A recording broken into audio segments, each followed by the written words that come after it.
behind the door. Me and the devil walking side by side. Her soul to take. Огляд книжечки.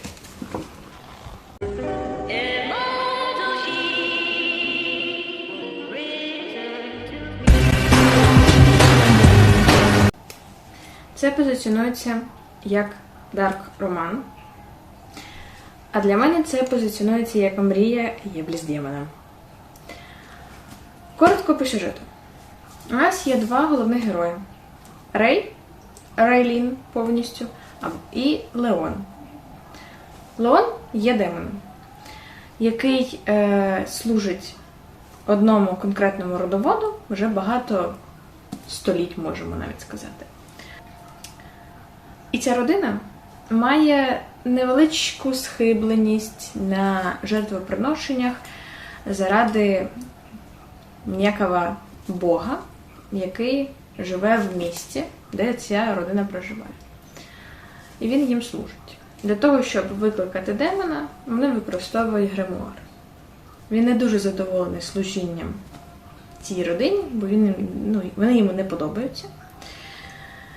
І один раз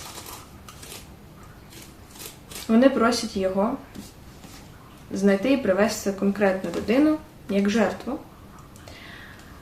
І ця людина опиняється наша головна героїня. Але так стається, що в той день, коли вони просять привезти цю жертву, він помічає, що його прикликали іншим способом. А це означає, що гримуара нема. І він дає пасьйобу. Головна героїня Рейлін переїжджає в це місто після того, як батьки виходять на пенсію і переїжджають в Іспанію, відпочивають. А вона вирішила довчитися в університеті в своєму рідному містечку, звідки вона народилася і де вона зростала перші 7 років. Її особливість в тому, що вона дуже любить різні міфічні, окультні навіть речі. Вона обожнює тему привидів і їх пошуки. І ось вона переїжджає в місто, зустрічається зі своєю кращою подругою в одній книгарні. Вона чи працювала, чи володіла цією книгарнею. Вона допомогла їй розібратися з деякими поставками, книжками, розібрати якісь старі полички. І випадково знаходить якусь дуже старовинну, потерту книжку. Вона запитує подругу, що це. Вона каже, я не знаю, це точно не з нашого переліку літератури. І вона така дивиться, роздивляється, о, так це ж гримуар. Подружка їй його дарує. І серед величезної кількості сторінок гримуару вона помічає сторінку гарно намальованого демона з гарними золотими очима, якого можна прикликати. І вона в якийсь день вирішила спробувати це зробити. Не підозрюючи, що демон, якого вона прикличе, вже з нею зустрічався.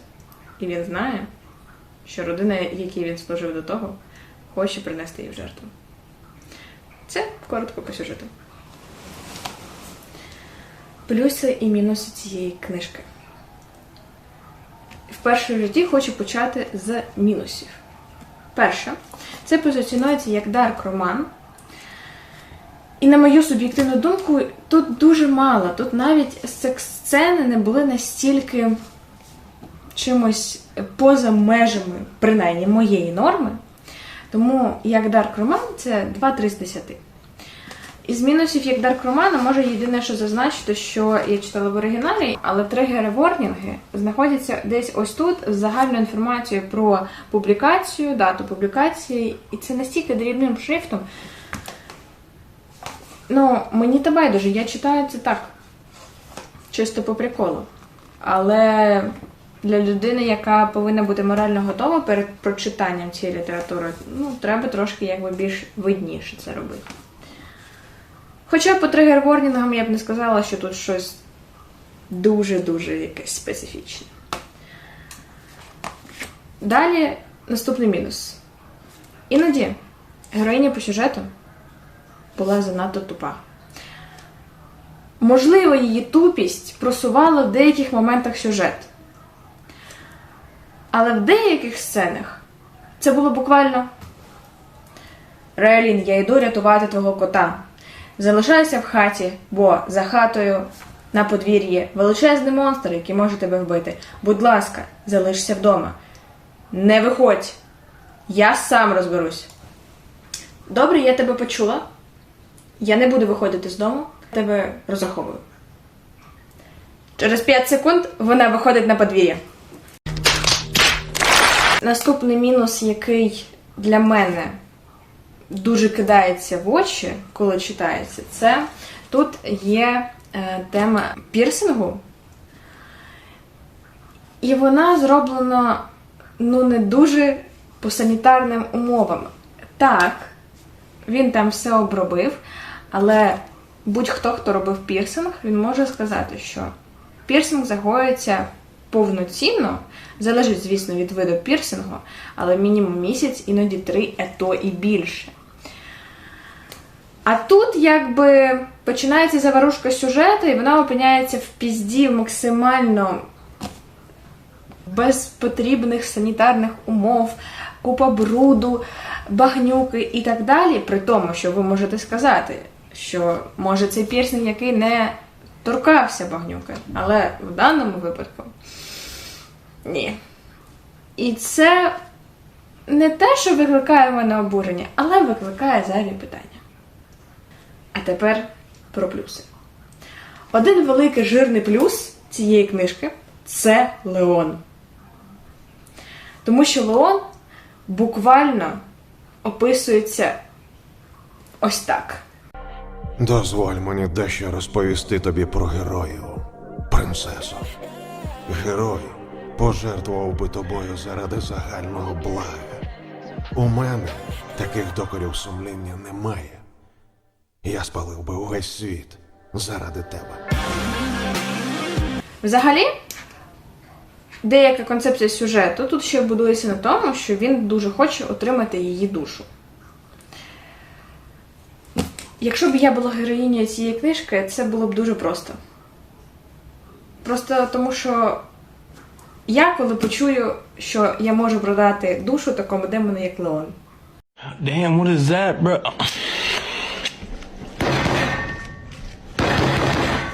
Shut up and take my money. Та і загалом концепція книги, де стосунки між головним героєм і головною героїнею будуються на основі ось такого.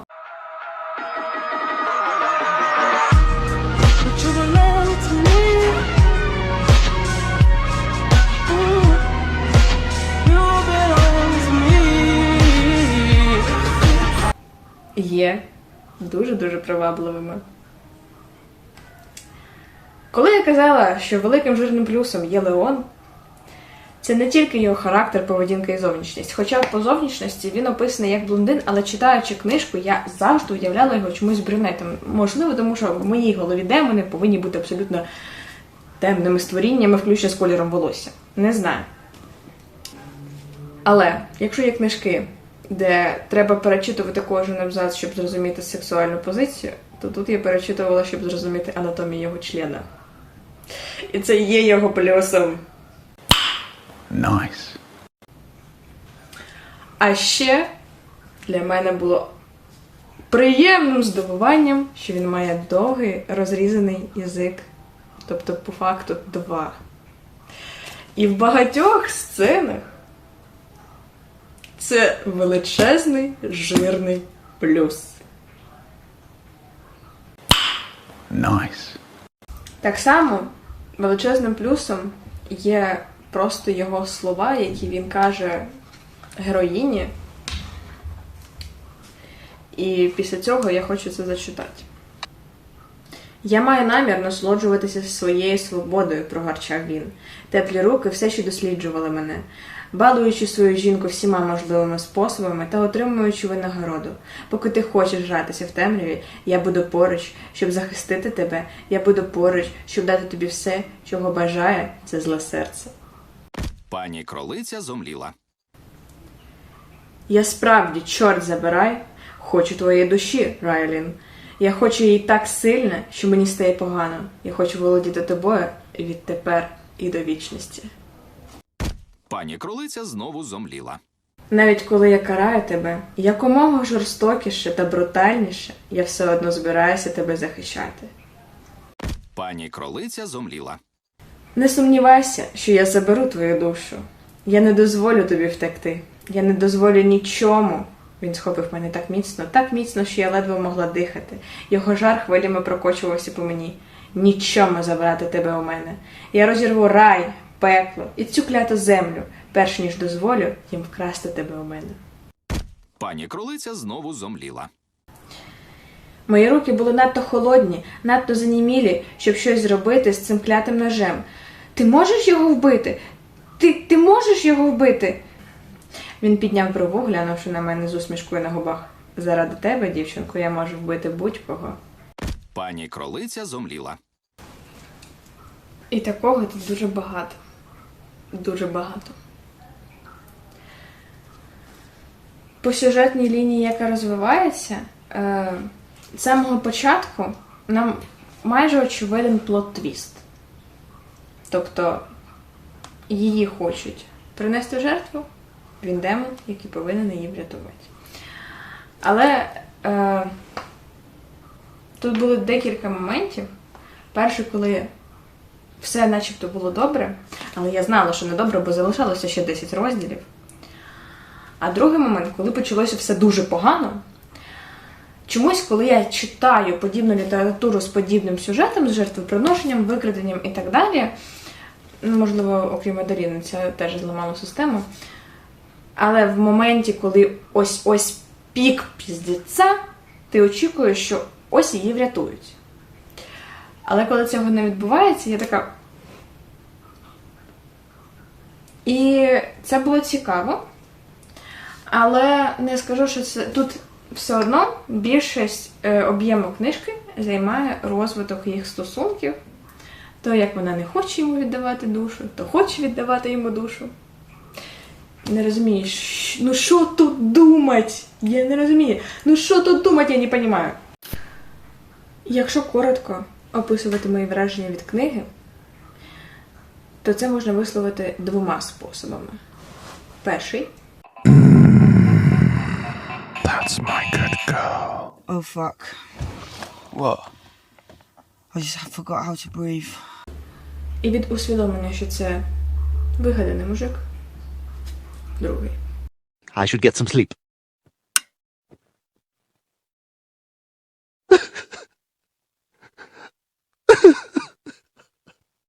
Чи буду я рекомендувати цю книжку? Абсолютно так. Моя оцінка цій книжці, як загальній, тобто сюжет, дарк і чоловік, 9 з 10. Запитаєте, чому не 10? Ну, тому що сюжет трошечки не дотягнув. Тобто, я з самого початку знала, яка заварушка приблизно буде в кінці. Але Леон рятує все. Тому 9 з 10. Радити я це буду. Це стандартна, базова література для дарк-роману, навіть найбазовіша, тому що я не знаю, що тут такого може бути сверх таке, щоб могло б здивувати непідготовлену особу. Тут в тригер-ворнінгах навіть був blood-play, але, після Дизеля із Змійного лігва тут не було blood-play взагалі. Тому ця книжка стала однозначно моїм фаворитом. На цьому все. До нових книжок.